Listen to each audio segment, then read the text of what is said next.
Autonomous driving, that's self-driving cars, may seem a long way off, but BMW are going to be manufacturing them by 2021.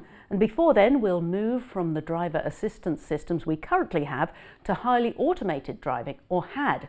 So what can we expect in the next few years in this new world of mobility? Well, to find out, let's meet Reinhard Stoller, Vice President of Artificial Intelligence Machine Learning at the BMW Group. I'm Sarah Lockett. Welcome to the Business Debate.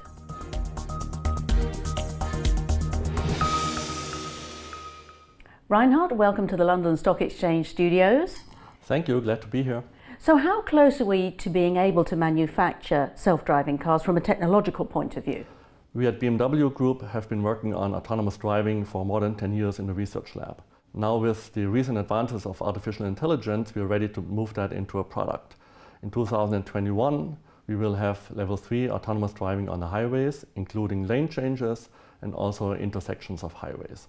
At the same time, we are working on autonomous driving in urban scenarios. And what are the main challenges with autonomous driving? There are three main challenges. One is to get the sensors right, to also have the powerful computing platform to make sense of the sensors. And then the most important part is the algorithms to understand what's going on in a traffic scene and do the autonomous driving. For the sensors, we are working with Mobileye and Intel for the computing platform, and we already have sensors in our current 5 series and 7 series that we are expanding for autonomous driving. For the algorithms, we are including machine learning techniques in order to understand the environment and plan the current safe driving route. So there's so much software in cars already, they're like giant computers. Is there a feeling that the most suitable company to develop self-driving cars will be a startup, a new company, not a 100-year-old company like BMW? Well, one of the positive aspects of being a 100-year-old company is that we have learned to integrate new technology like software with our current strengths. And we need both. We need to integrate artificial intelligence techniques on top of what we know really well, which is safely driving in difficult driving dynamic situations. And we have hired hundreds of software engineers over the recent years to be able to do that.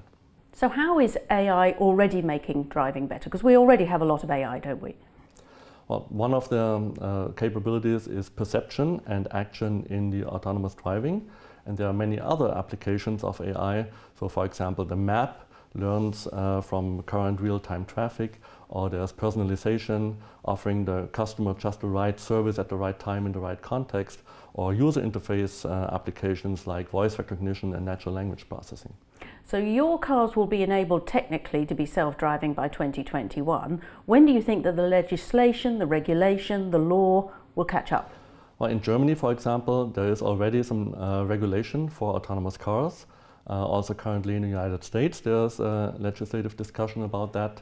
But all of that concerns cars that still have a driver and drive autonomously. It doesn't concern yet cars without a driver at all. And which kinds of environment are more suitable? Is it more rural areas, more cities? Well, we'll start with highway driving, level 3, because the number of situations that can happen there is limited. It's changing lanes, following cars, and so on. Urban driving is much more difficult because there are pedestrians, bicycles, just much more complex situations. On the other hand, the speed is lower there. And why do we need autonomous driving at all? What problem are you solving by developing it? It's mostly convenience as the first point, because there are many situations where driving is not fun, like traffic jam, stop-and-go traffic, and at the same time then we will offer our customers to push the button and say, now I want to drive myself again, for example on a mountain road when it's really fun driving.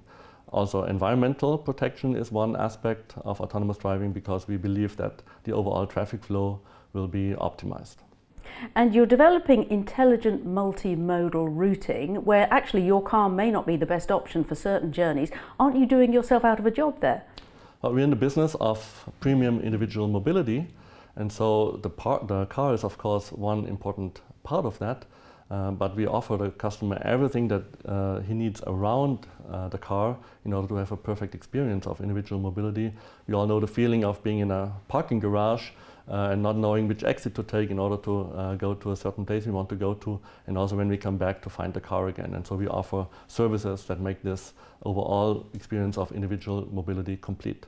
And you do speak about mobility rather than cars or vehicles. Why is that? Well, it's to offer this premium individual mobility, for example, also car sharing, ride sharing.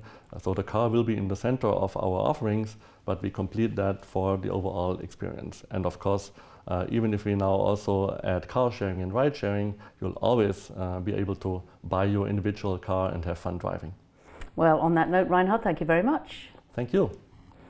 And join us next time when we'll be discussing the latest innovations in global food security and developments in digital banking. Bye-bye for now.